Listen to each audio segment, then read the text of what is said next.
Praise the Lord. നല്ലൊരു പ്രഭാതം ദൈവം നൽകുന്നതിന് നമുക്ക് സ്തോത്രം ചെയ്യാം. ഈ രാവിലെ സമയത്ത് ദൈവത്തിന്റെ പരിശുദ്ധാത്മാവ് നമുക്ക് തരുന്ന ആലോചന യെശയ്യാ പ്രവാചകന്റെ പുസ്തകം 44 അധ്യായം 8 വാക്യം. ദി ബുക്ക് ഓഫ് യെശയ്യാ ചാപ്റ്റർ 44 വേർഡ്സ് 8.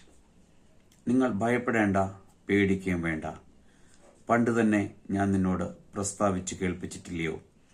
നിങ്ങൾ എൻ്റെ സാക്ഷികളാകുന്നു. ഞാനല്ലാതെ ഒരു ദൈവമുണ്ടോ? ഒരു പാറയുമില്ല, ഞാൻ ഒരുത്തനെയും അറിയുന്നുമില്ല.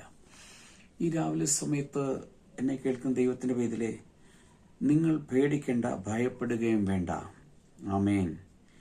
ഞാൻ മുൻപേ പ്രസ്താവിച്ചിട്ടില്ലയോ? ഞാൻ ദൈവമാണ്, ഞാൻ കൂടെയുണ്ട്, ഞാൻ കൈവിടുകയില്ല, ഉപേക്ഷിക്കുകയില്ല.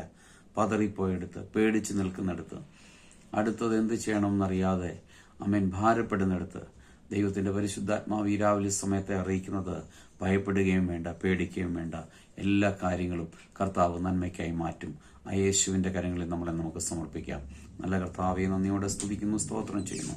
രാവിലെ സമയത്തിനെ കേൾക്കുന്ന എല്ലാ പ്രിയപ്പെട്ടവരെയും തിരുവെഴുത്ത് പ്രകാരം പിതാവിന്റെയും പുത്രന്റെയും പരിശുദ്ധാത്മാവിന്റെയും നാമത്തിൽ അനുഗ്രഹിച്ച് പ്രാർത്ഥിക്കുന്നു. പ്രാർത്ഥന ഘടകനായി സ്തോത്രം യേശുവിന്റെ നാമത്തിൽ പിതാവേ, ആമേൻ.